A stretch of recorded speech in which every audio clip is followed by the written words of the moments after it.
Well, maybe? There we go. Good evening. How's everybody? Thank you for being here tonight. I think I know everybody here. You all know where the bathrooms are, in the back, to the right, to the left, so you'll find your way. We are so glad that you are here to learn a little bit more together about some things that I'm going to talk to you about. A little bit of housekeeping for us first.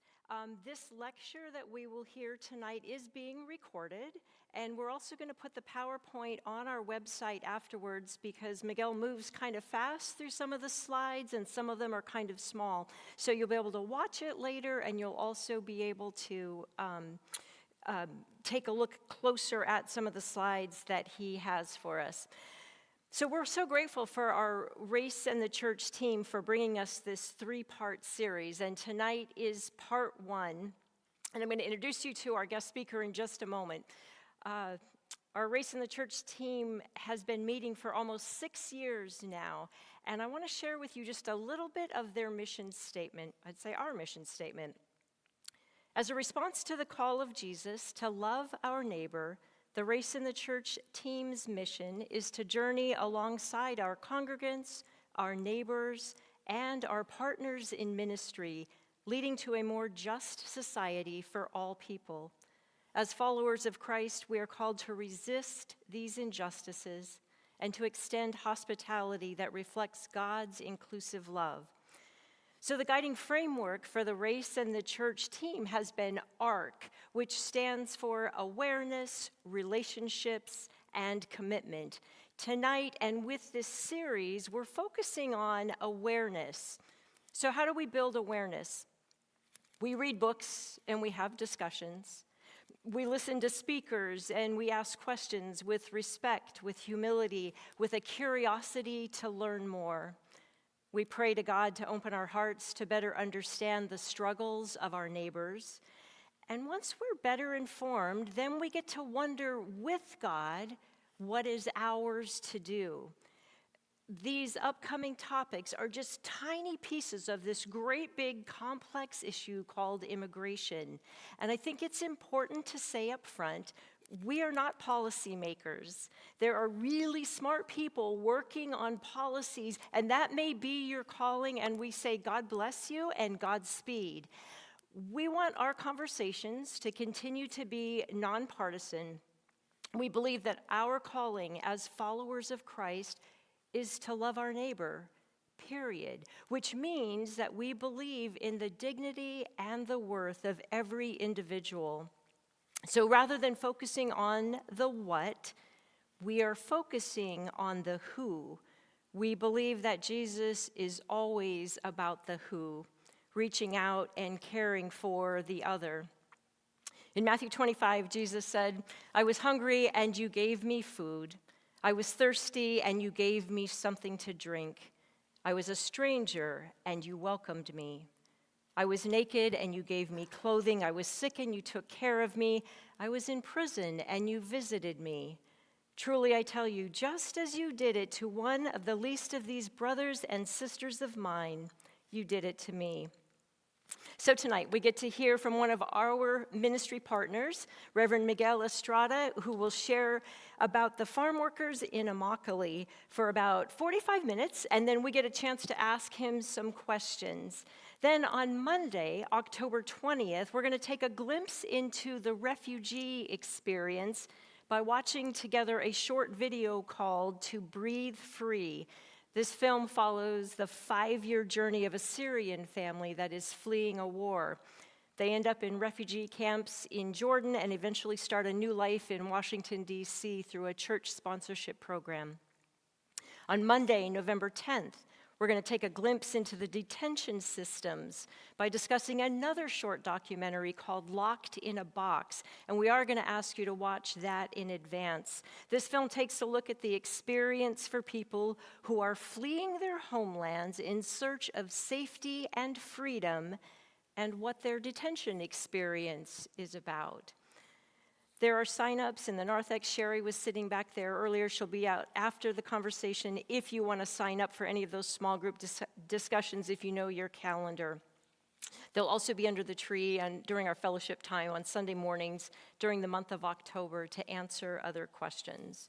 So with all of that, can I pray for us? Let us pray. Gracious God, you are the creator of us all, every person, every family, every nation. You made us in your image and called us good. Open our hearts and our eyes to see the humanity in one another, to recognize your face in the faces of those who labor, who journey, who seek safety and hope. We give you thanks for our ministry partner, Mision Peniel, who serve among our neighbors. We thank you for their witness to your love and justice. Bless their work, their words, and the people they serve. And Lord, we pray that you would unleash your spirit and show us what is ours to do. In a world often divided, let compassion be our common language. May our listening lead to understanding, and our understanding lead to faithful action, so that all your children may live with dignity and peace. We pray all this in the name of Jesus, the one who welcomes us all. Amen. And now I have the pleasure of introducing to you the Reverend Miguel Estrada, who was ordained in the ministry 37 years ago by the Presbyterian Church in Guatemala. Miguel is the founder, pastor, and executive director of Mision Peniel in Immokalee, ministering among the farm workers there for the past 19 years. Miguel is married and has 3 children. He is a Fulbright scholar with degrees in anthropology and linguistics. Will you please help me in welcoming Reverend Miguel Estrada?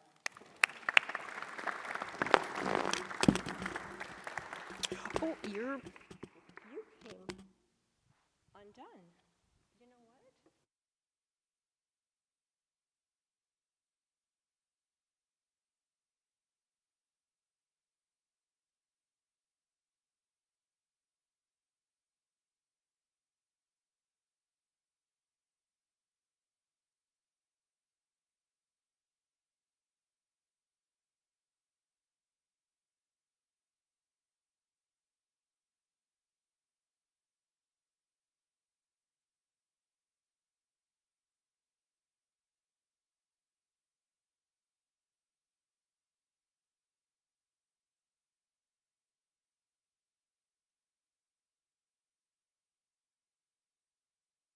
Right.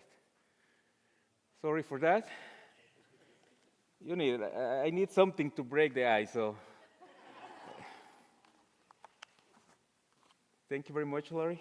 I highly appreciate the invitation and the opportunity to be with Church of the Palms this day and share about our experience regarding immigration and particularly community that we have been serving for the last 19 years. Something that I wasn't planning, that was not my plan, but I realized that really recently was the last post I saw from Church of the Palms on Facebook. Have you seen? It was a post related with last Sunday that happens to be World Communion Sunday. And I loved that. And that's why I decided to, instead of what I have it in my notes, to use it as the introduction, because the post, if you have not seen, I invite you to check it on. You can do it literally now if you want it. And I will be no offended if you are seeing your phones. But literally, the post was related World Communion Sunday, and a few members, some familiar faces for those of you who are members at this church, who were wearing some clothes that basically make them recognize them as having some heritage that is in different places around the world. So that calls my attention because that literally means this is a church who cares about that. First thing to say. But of course, every single church, at least the Presbyterian churches, were celebrating work communion Sunday last Sunday, but that doesn't necessarily mean that they really care about it. Because I want to attach this with a second thing I found it on your website, on the Church of the Palms website, and it's your core values.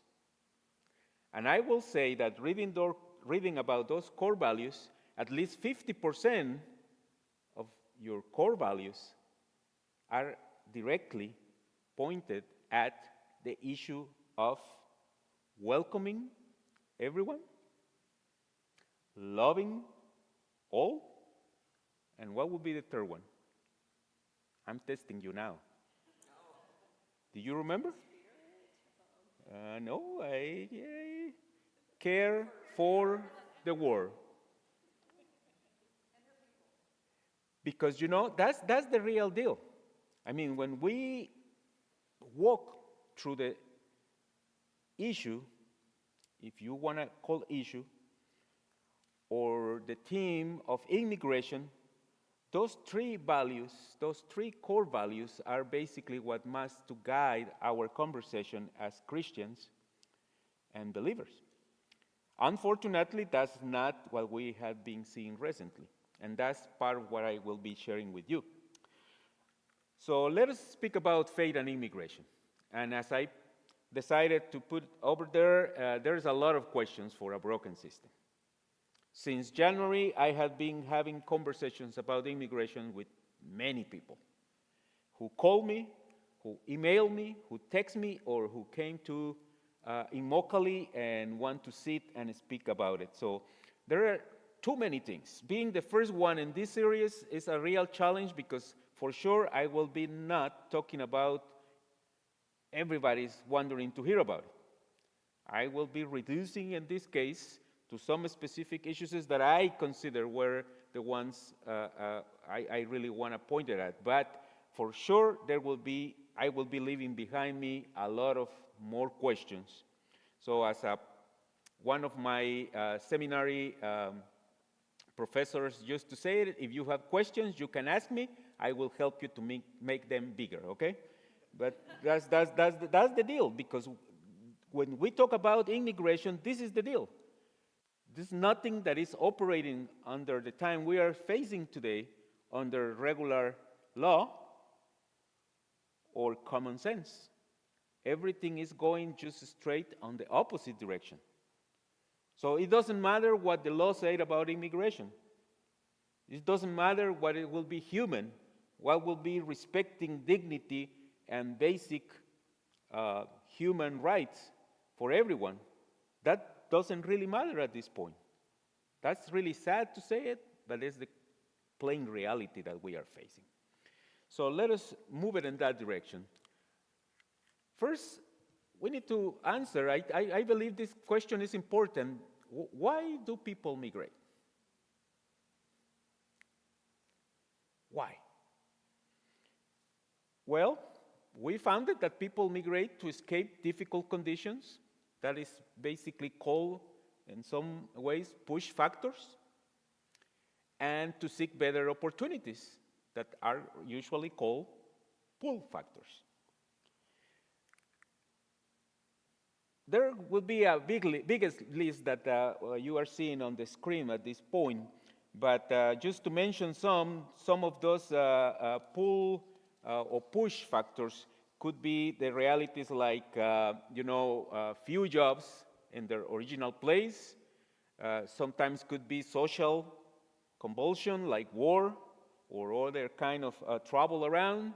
Could be famine because different conditions around, or could be even natural disasters that basically push people for other places.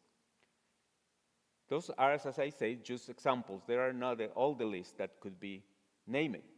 On the other side, regarding the pull factors, why people move to some particular places, well, could be because there is better healthcare over there, better job opportunities. They are looking for education that could be on safety. So there are just a few of the factors who will be pulling people to some particular places too. And farm workers are not exempt of those things that I mentioned to you. In the case of farm workers, most of them decided to leave the place they usually live in because there are no more opportunities for them to farm the land. You know? Corporations are basically grabbing what usually was land that belongs to farmers around. They are, through the power and the economical and political power they gain, they basically grab everything they can and push everyone out. So people who is usually to work on farm work is just displaced with not opportunities anymore. Of course, there is internal migration on those countries like Guatemala, Mexico, or some in Central America, where they move to the cities. But what kind of jobs they will really find on those places? With the kind of context they come from, unfortunately, it's almost none. Or jobs that will be paying them almost nothing to. So they are forced in that way. Those are push factors that move them over here. And obviously, when you see in this particular way, and if I will be referring specifically to the farm workers, it's because that's the main experience I have. But like the thousands of workers we see around Immokalee came to this country because what? And specifically, if we refer to Immokalee or Homestead here in Florida too, is because business around those places are mainly related with farming. I don't know if you have been hearing saying that before, but for instance, in Immokalee, no Florida, just the Immokalee fields provide 90% of the tomatoes that the U.S. consume during winter. 90%. And you can check the facts and you can confirm that, because that's true. And as I said, it's not Florida. It's just the Immokalee fields. So that's the size of the industry around that place. And that's why it's attracting all those workers coming here. For instance, the numbers show us that during season, that at this point we are at the beginning of the season, during season we move the population in Immokalee from around 30,000, that is the regular population around, the permanent population there, we increase it to close to 70,000. That's the amount of workers who came to basically work on the fields. So, I'm sorry, I'm pushing. Let us check some facts about undocumented immigrants.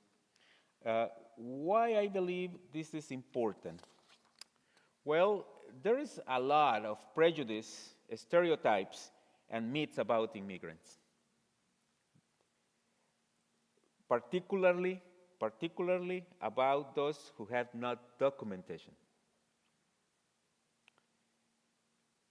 And the best way to clear those prejudices, stereotypes, and myths out of the way is basically checking the facts, being informed, know the truth, know what the politicians want us to believe about it, but what is reality behind it.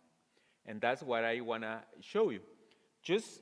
Again, here I pick it up just a few things, not a lot of the stuff that you can certainly check about it, but I picked this one specifically because it refers to Florida. So for instance, did you know that we in Florida have 2 of the 10 counties where the non-born or the foreign-born residents live on? And actually, we have in Florida the number 1 with over 50%. That is Miami-Dade. The population in the county of Miami-Dade is I think this thing is not clear now. It's 54 or 64.3% foreign-born residents. The other one in Florida is Broward. County. Yeah, they are next to each other, and that doesn't surprise me in any way, but that's it. And I'm sure for any reason, those places. You have been driving through, you have been flying through, or whatever, but those are places that represent very well that kind of mixture that could be done when people from different places find it that is a good place to be, and they decided to come, to move in, to work on, to make a life. A lot of these migrants are here or come to this country under the knowledge of the government. They are not here. That 64% that I mentioned there is not undocumented at all.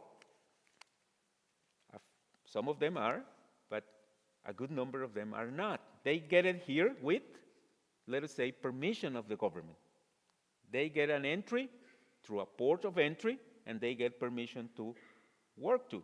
That includes foreign-born naturalized citizens, people with green cards that are also called permanent residents, those who were granted humanitarian protections like people with refugee or asylum status, work and students visa holders who came in that way, legally. We can also include in that group those recipients of DACA who came to the U.S. as minors and currently have temporary protection for deportation. And, all those groups, I will stress, get in legally until a few months ago.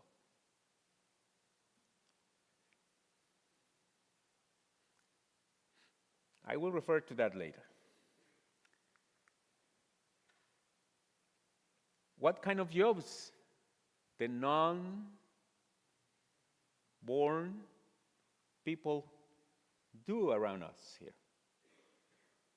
I don't know if this is clear for you, but again, I will go for, as was announced, you are going to have access to this later, or you can go yourself and do your own research. I will encourage that for you.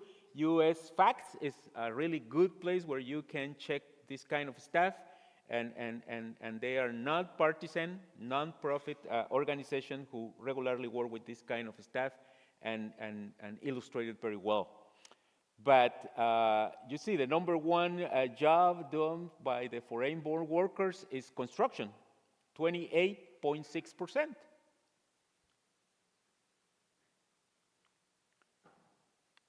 And working, going down, and agricultural, forestry, fishing, and hunting is 19.8%.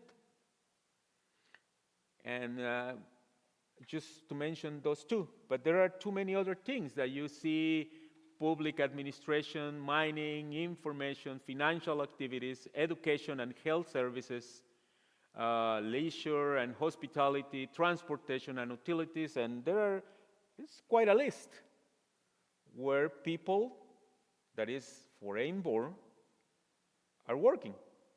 So literally, they had been spreading almost, I will say it, in every single possibility. Why? If we follow the way that we have been hearing recently, most of them are criminals, that is the word that has been using it, and illegally staying around. How they made it that way? How we made it? I need to include myself. Well, system obviously is not working as expected. Because, those who came to the U.S. without authorization, or those who decided to overstay in a visa that brought them in, actually are the only ones that we can say are not legally here. If you want to use the word legally, that is not the preferred one. We prefer to basically refer to them as unauthorized or undocumented immigrants. People who have no documentation to prove their status around here. The other thing I want to refer is about the tax deal. People used to refer that the people who are here with not authorization to be in the country, they are leaving because we, the rest, pay taxes. And they are consuming what we are producing. Well, let me tell you something. The tax contributions done by the undocumented immigrants, this is referring to the 2022 year, it's $96.7 billion. That's what was paid by those without documentation. And what does basically mean? That in return of paying that amount of taxes, that group of people get basically almost nothing back. Nothing back. 96.7 billion. And that's why I decided to use this other fact check deal with you tonight. Because here we have two lists. What kind of services they are getting back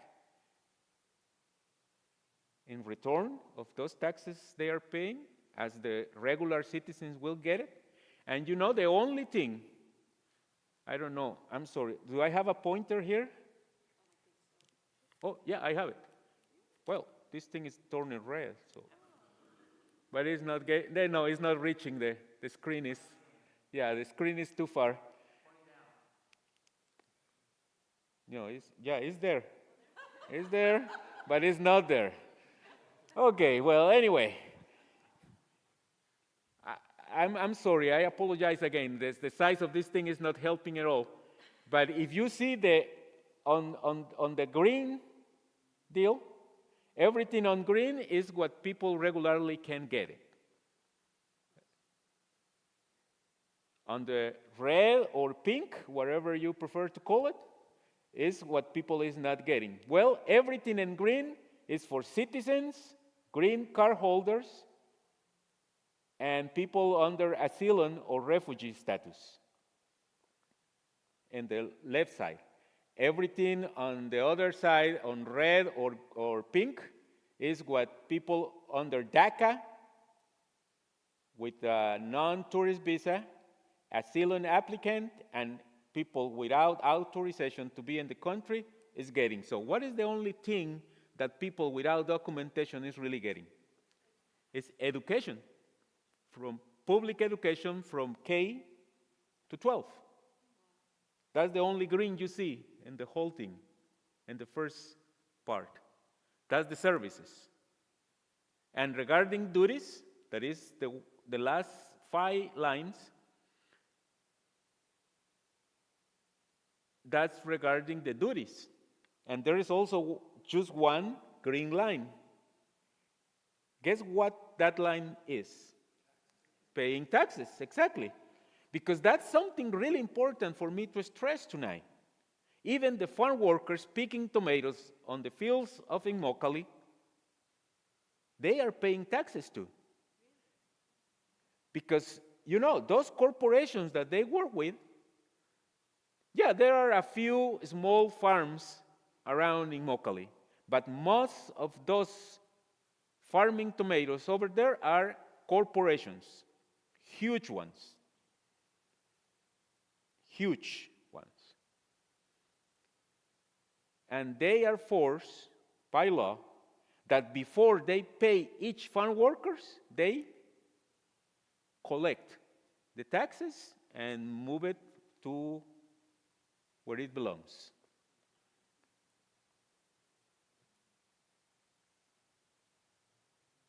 So they are paying taxes.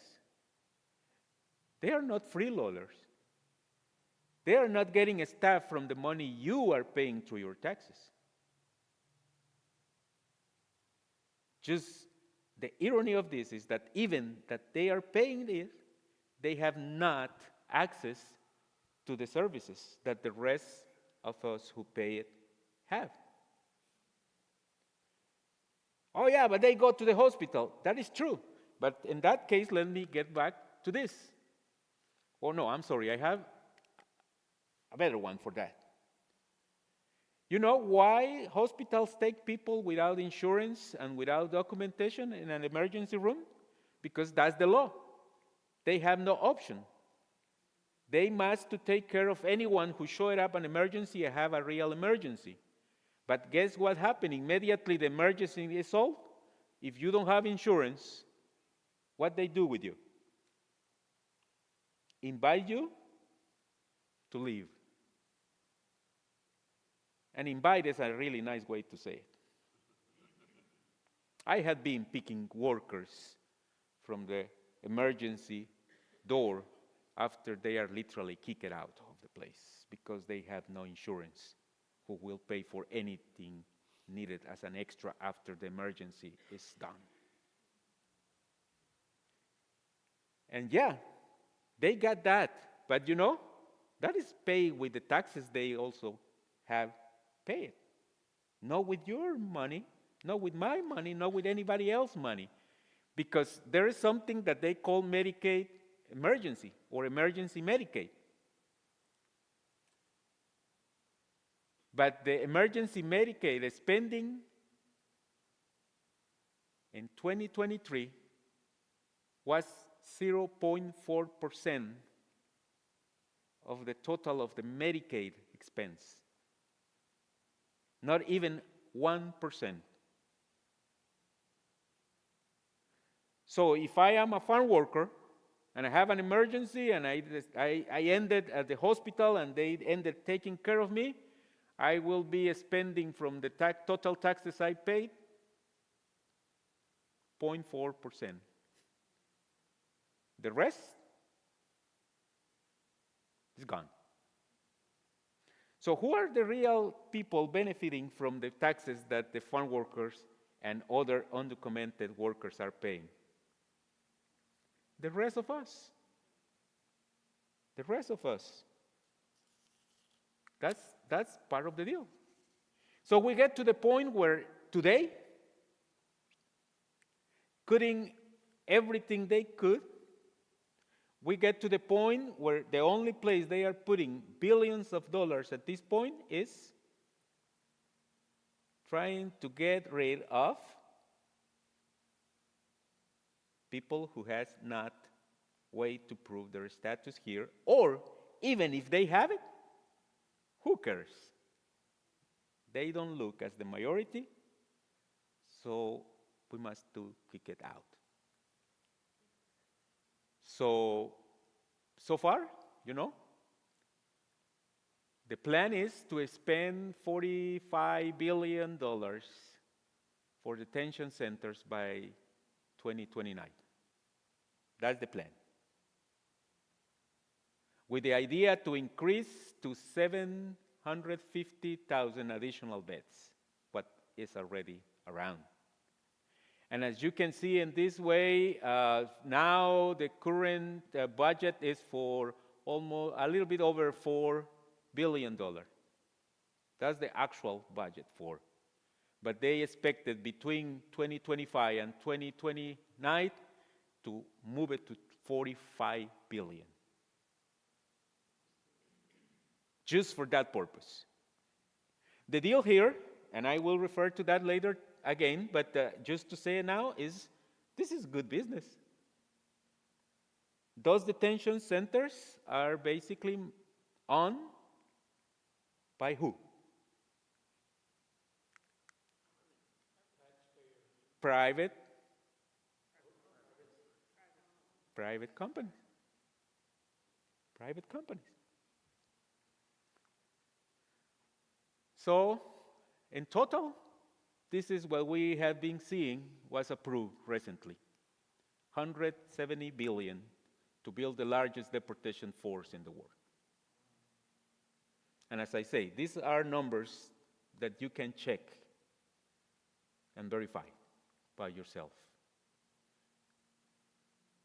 45 billion, as I say, for expand the detention centers, including families, 46.5 for border wall, 35 billion for ICE and CBP hiring, for paying bonuses, those bonuses that I'm sure you have been hearing about it, that they get for each person they cut, for training, 10 billion to states for border security operations, 10 billion for DHA's slush fund, 6 billion for border surveillance, 3.2 billion to reimburse states for detention, and 6 billion for more immigration checkpoints, totaling 170 billion more. That's the size of the deal we are seeing. So now what I want to share with you is some stories from the community we are serving. For obvious reasons, I'm not giving you too many details or full names, but these are real stories. I'm not making them. A few months ago, when I started sharing these kind of stories, I got more than one person approaching me and saying, Miguel, don't exaggerate it. That could be true. Unfortunately, now that things have spread farther and there are more witnesses and other ways to prove it, there's no way to say it is not true. So I want to tell you about Estela and Marta.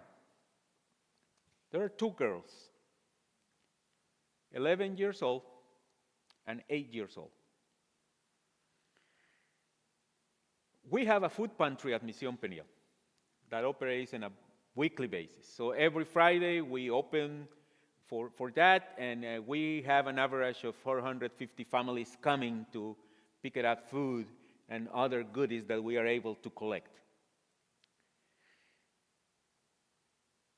After January the 20th, we saw, obviously, a change on the amount of people that were approaching our place, basically getting down, since people was scared about, our place is quite a small building. So we don't have the capacity to serve people inside the building. We basically help them on the parking lot. We organize everything there, and from there we serve the community. So people is standing outside many times, depending on the number that came at the same time, even on the street, on the sidewalk.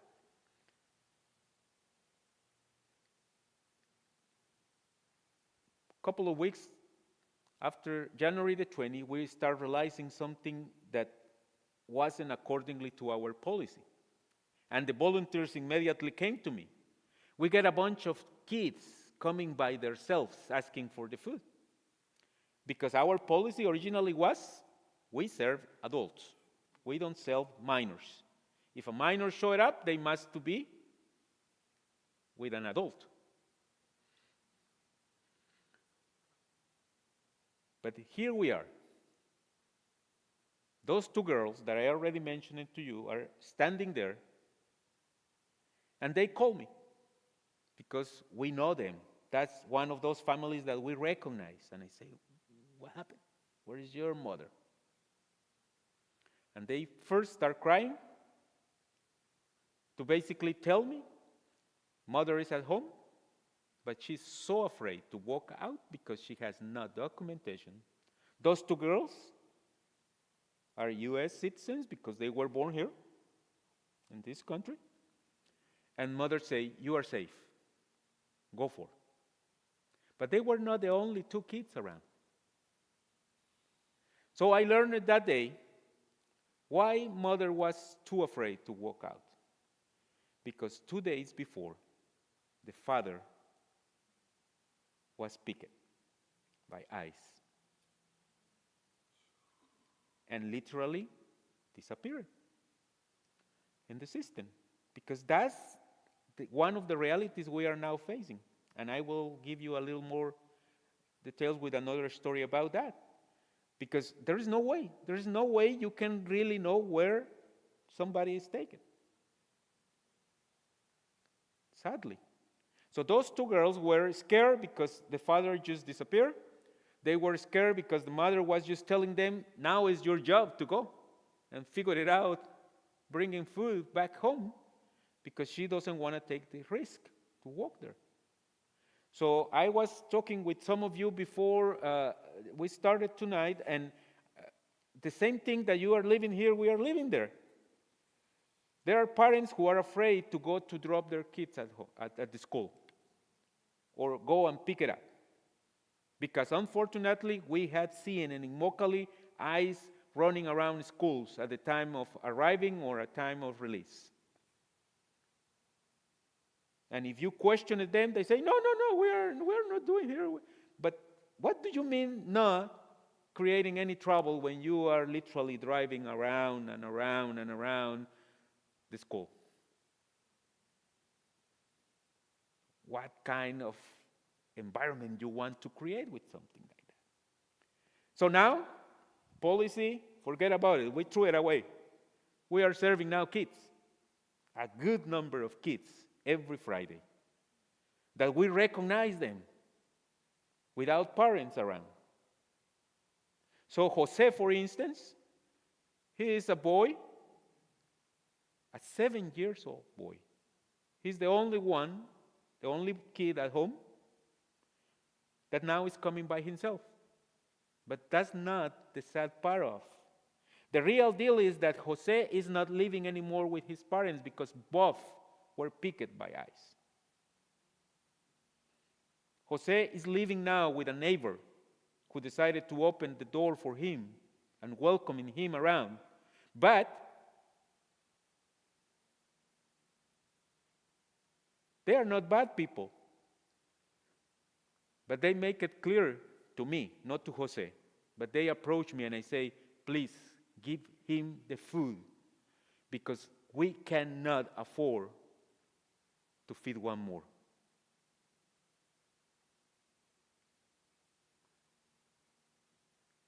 We are trying and working with Jose. He's one of those cases where we had been not able to locate his parents. With no access to information, is a task, really difficult one. We have Maria. This is a woman, an adult woman, who came one day to let us know that her husband was picked up that morning as they were driving a worker van to work on the field. Next day, she came at night to tell us that she learned that the husband was already back in Guatemala.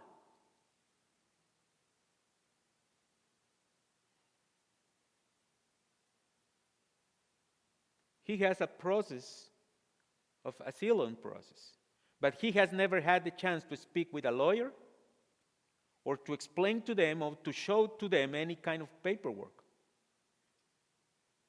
Once he was in Guatemala, we already talked with him on the phone, and he told us the story, and he basically said, they just stopped it. They brought us all out of the van, asked us for any kind of ID, and after that decided that everyone in that van, except by the driver, that have a driver license,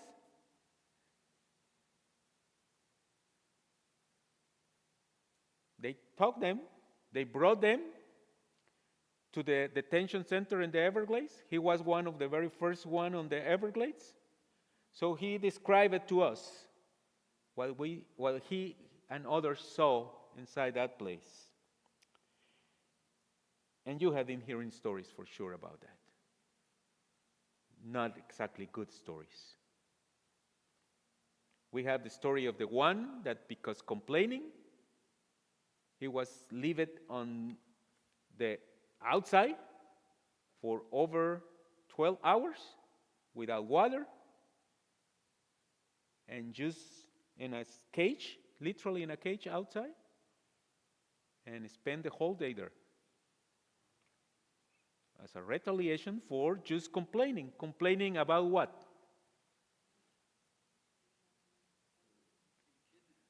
The food.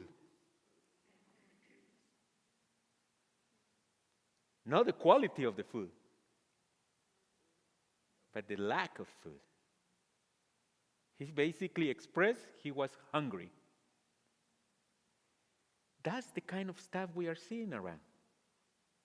And the stories go on, and every day we added more. Just this morning, I was following up on the news that 5 women driving to Naples together to work cleaning houses over there were stuck and disappeared. How we knew it?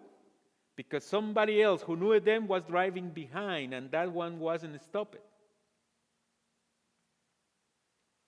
They managed to stop ahead and from the distance watch what was going on, and they saw how they were tugged and literally gone. Until before we started today, I had been checking, and I have not any news about it, what happened in this particular case. As I will stop those stories, not because I don't have more to share with you, but because timing.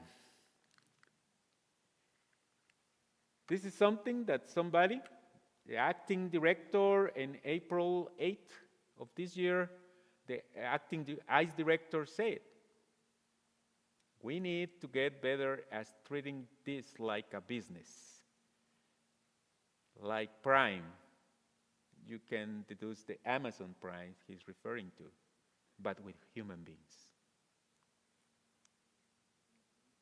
That's exactly what they are doing. This is a business. This is a business. When you realize it, that the contractor working, making the Everglades Detention Center is a main donor,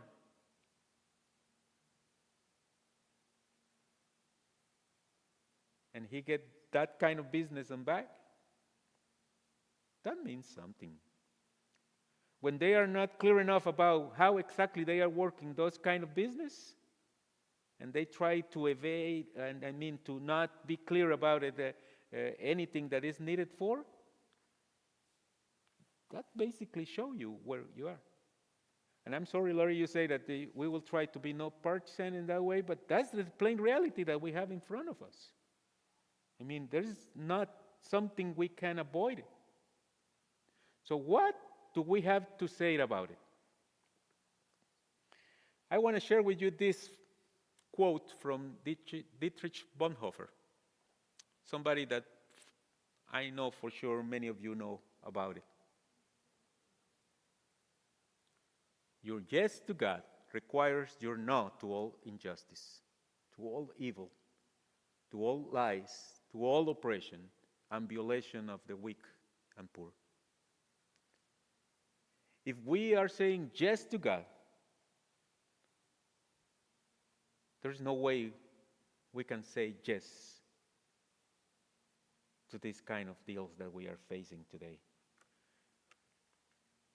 There's no way we can support something like that. I will not stop too much because that will be like preaching to the choir, But if we go through the Bible, there's plenty of stuff that we will figure it out. It's there asking us, as this one in Leviticus said, the foreigner residing among you must be treated as your native born. This I made it just in order for show you that how many they are, not reading every one over there, but that's a lot of stuff that we can see it. I love this one. This one I want to read it. So I will come to put you on trial.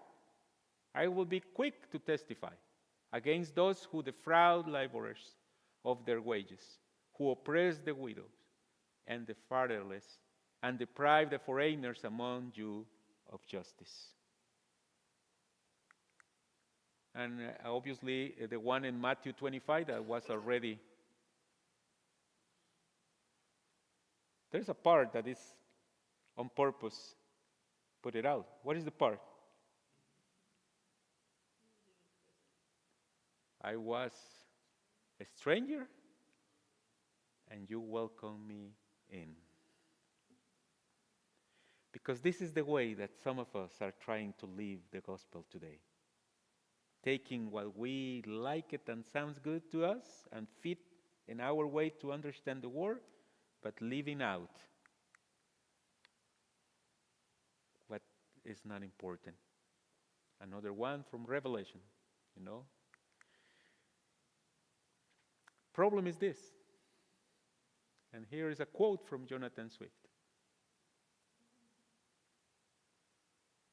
I don't want to read it myself. I want you to read it yourself. If our faith is not enough for moving us to love all, to show compassion to all, to work for justice for all, to see the dignity that every single human being has in, I think we can question it, your faith.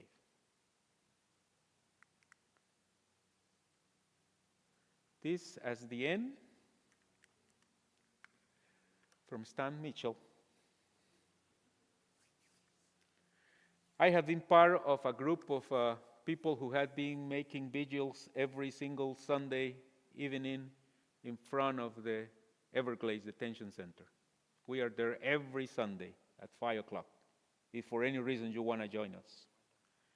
But if you don't want to go there, they are starting vigils here in Sarasota too. And we are part of the same network.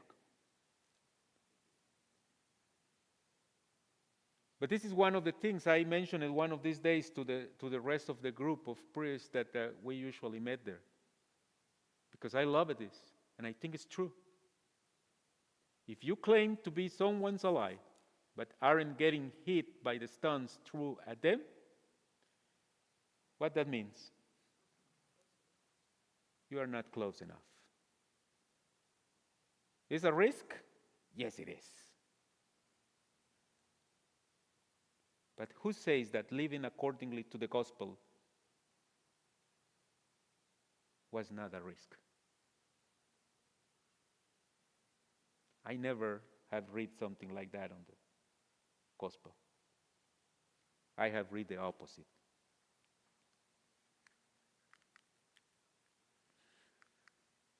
Thank you. If you have any questions, I will be more than happy to answer it to you.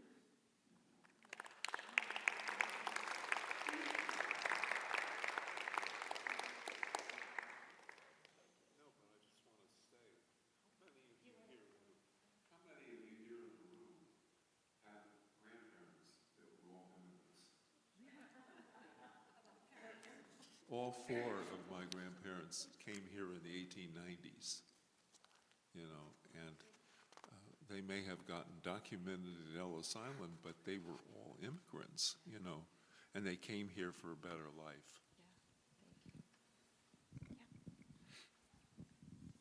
First of all, I want to thank you very much. That was a wonderful talk, and your heart is in it, and you make my heart break. This is not a central question, I guess, but I'm thinking now about the tomato growers who need the seasonal workers. With all this going on, how are they being dealt with? Can the seasonal workers stay? Do they go back? Do they get in again? What is happening with all that? Since the first Trump administration, they make a lot of pressure on the growers, I'm talking about the farm work specifically, to move to use the H-2A visas. That is basically made for agricultural purpose. The 8 on that is for agricultural. That is basically seasonal workers who the companies move from Mexico, Guatemala, or wherever they want to take it, bring it to the country, provide for them the basic staff, and be sure to send them back home. So it's their responsibility to get them back. Yes, That's why the government lets them do it. exactly. That's what they say. They want to use that. But those of us who had been working with the farm worker community for a while, including myself, there is a big group, most of us, who believe that's not exactly the best way to do it. And let me explain to you why in a very short version. Problem with that program is that it's not under control of anyone. Once the workers get to the country, nobody supervises what goes with them on. So there's a lot of abuses, a lot of exploitation, to the point that, just to tell you, the last 2 cases I was involved in last year, during the last year season, was a group of 250 workers who were literally dumped by this contractor after making them work for 2 months without payment, and the contractor just disappeared with their passports. So here is the renter, the trailer, the landlord where they were living, trying to collect rent from them. They have no food to feed themselves. They have no idea where the contractor went, and they have no passports to get back home. So it was a huge case that we were involved in, helping them, and finally they get back home. And obviously they start a processing, but it's the plain reality. So, because nobody is really keeping an eye on how the workers are treated. And just to add it, on this last bill that was approved recently, that they call it beautiful, one of the deals included in that bill is regarding H-2A visas. But here is the beauty of that. And please forgive my sarcasm about it. What they did is that they are losing what they require from the contractors to get workers over here, making easier for them to get workers. What was the idea that they say they were pushing illegals outside? And I'm using the illegals because that's the word they use. Because they want people from the US to have jobs available. But that's not obviously the game. They know that there are no people from this country who will be going to work on the fields. Right. So what they are doing is now making easier for them to bring people from outside, including moving down the wages. They are taking off $5 from the wage that is obligation of anyone bringing a worker under that kind of visa paying. They are taking off $5, so they are reducing now to $7 per hour. So instead of making stronger, they're making weaker. That about controls. And in some cases, the law even obligate you to pay that. And you cannot pay any extra, no bonuses or anything extra, but what the law tells you about it. Is not that opening the door for more abuses?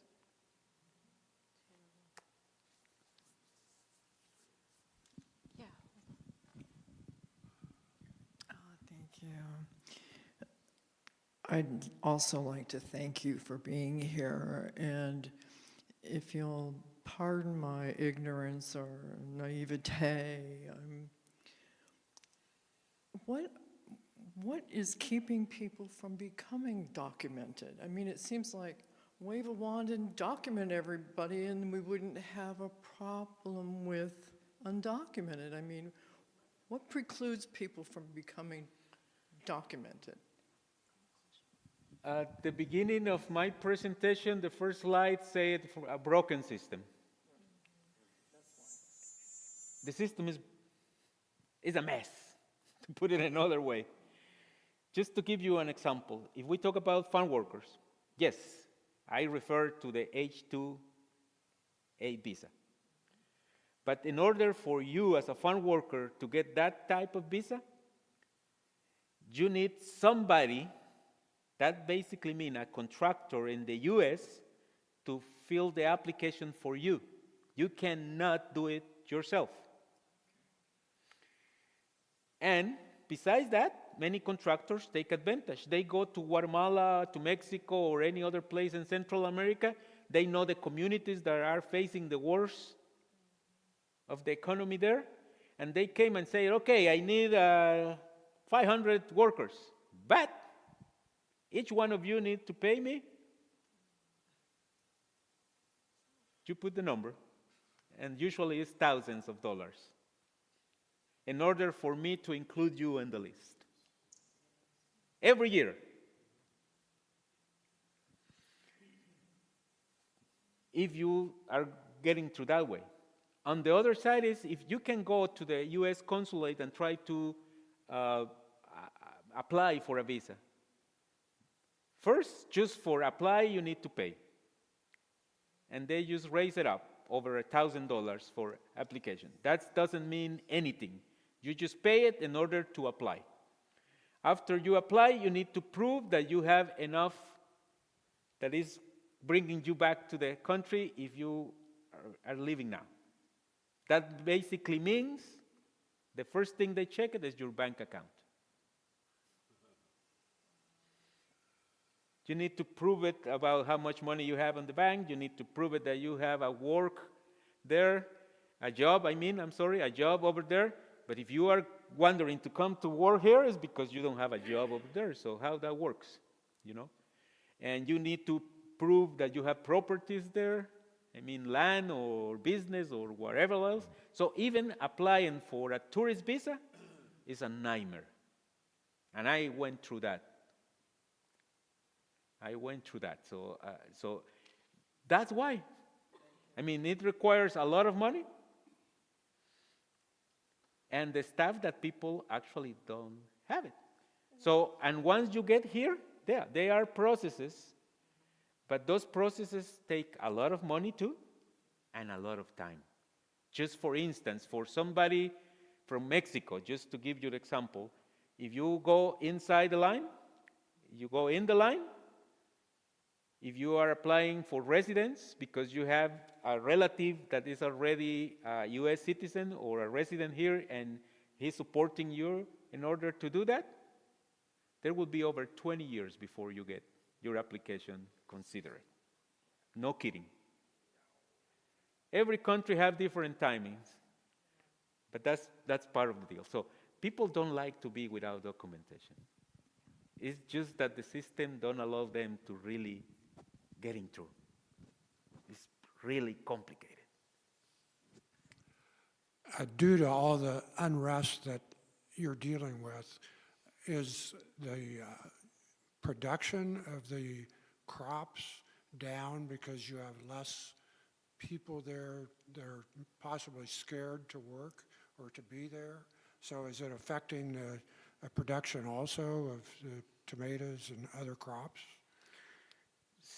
As I mentioned it, we are at the beginning of the season in this particular case around in Mocali.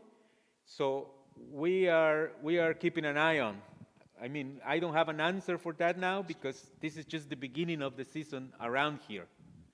What we had been collecting information in other areas where they were harvesting before, yes, it is affecting. So that would be not a surprise over here. With the ICE raids, they are even taking away workers who have the H-2 visa. Because this is the deal. Contractors regularly keep your passport when you work with them. And that's the way they secure that you will be back home. That's what they say, but it's more a controlled way to keep you under their care. But the deal is, they keep it. So you are not carrying with you your passport. So if I decided to stop this bus and this particular van, and it's full with workers who get here legally, but you have no way to prove it, guess what will happen? We already know people who was in that condition and is already back home, or in one of those detention centers, because they have even detained U.S. citizens who had spent weeks in the detention centers before they let them go. So we are keeping an eye on. We are kind of scared looking at, and we will realize it pretty soon how that will go regarding the specific deal around in Mocali. But it's already affecting other places for sure. So that would be another factor for prices moving up for sure. I want to remind everybody that as a member of the Missions Committee, we have a formal partnership with Mision Peniel and support them with funding. We also support them with prayers and opportunities for people to go visit and actually get involved in the work on an action basis. The other thing I'd like to say is I'm so glad you brought out the dual aspect. There are many people in our country, in this world, who don't follow the precepts of Jesus and don't feel they need to. But they can't ignore your first points. The economic impact does hit the self-interest of all of us from an economic point of view. And it's not just the taxes, the productivity. The engine that drives Sarasota is construction. Go to a construction site and you will learn a lot about who is doing the productive work at the construction sites. We have a lot of retirees and some older people, not that I know about that. Home health care. Who's doing the home health care? Immigrants. We just can't lose sight of that fact. And it's not just people who are working at those levels. The head of IBM, the head of Microsoft, the head of Google, the head of NVIDIA, the head of Intel, not to mention Elon Musk himself, are all immigrants. So people need to know this dual aspect, and I'm so pleased you brought that out. Thank you. Do we have any understanding or awareness of what these corporations, farm corporations, are doing to protect themselves in regard to the lack of labor? The lack of labor. I mean, they're going to be affected. Their businesses are going to be affected. I'm kind of surprised that they're being hit so hard, and I'm just wondering what they're attempting to do to work around it. I don't know if you hear about Soha business. But what officially is being communicated is that, for instance, since the farms lost the business and will be for sure losing money, now the government is going to bail them out. With your tax dollars. No, not with your tax money. This is the interesting part. And as I say, you can go and check the facts. Don't believe me. The offer they are doing it is they are getting to bail them out, the farmers, using the tariff money they collected. That's an irony. So what sense is to collect that money if you are going to spend the same money bailing out those that you literally put your foot on? So that, and this is not the first time. Actually, on the last administration, the same people they did exactly the same deal. Mm-hmm. Different source for the money, but but they did exactly the same. They mess it up with the business, and at the end of the day, to keep you quiet and happy, here's your money, no problem. But those are the corporations. What about the workers? And the rest of us who at the end of the day will really end paying the deal. Miguel, is there a word of hope? What can we do? Well, besides what I already mentioned yeah, we get a lot of support from Church of the Palms, something that I need to say thank you very much. We highly appreciate it. We are blessed to have partners like you. And actually, by the way, tomorrow you will be around Mision Peniel. I don't know what size the team is already formed, but tomorrow Church of the Palms is coming to support the food pantry over there. So Yes, Sam, who is our mission advocate for Mision Peniel. Hi, Sam. Nice to see you. He's one of 2 advocates for that mission partner. He's leading a group down there tomorrow. There is room if you feel inspired to join them. I think there's room for probably 5 or 6 more, but you need to drive yourself there. Sam or I could give you the address, and then if you're brave enough, I'm going to take the church van. I'm going to drive on November 7th, and we'll go down and try to stand a little closer. But I appreciate the question. Like, in addition to financially supporting and showing up and volunteering at Mision Peniel, what other ways can we be standing closer? So tomorrow, Church of the Palms will be God's hands, God's face, and God's presence to the Immokalee community. That's important. Besides that, yeah, please keep praying for the whole migrant community. You are doing a lot, I know, locally and extended in other ways, but you can also join those as the group I already mentioned it to you regarding the vigils in front of the detention centers or other places, because that shows basically solidarity and the sense of community that is really needed at this time. So that's important. A short extra story, a bonus story. We have a group of Quakers from Fort Myers that since the week of January the 20th, by their own determination, decided to go and be at Mision Peniel every single Friday when we are during serving the food pantry, just to be there, what they call witness for peace. So, and every single week they had been there since January the 20th. So they basically stand around the parking lot. I mentioned it to you, we use for service space on the streets, welcoming and helping community feel safe, at least in that little circle. And believe me, that's doing a huge impact, more than what we imagine. So showing solidarity and the community sense is important. Don't hide it.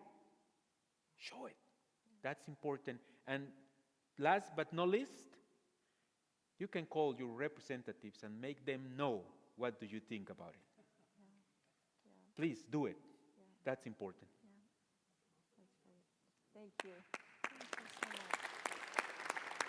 Thank you.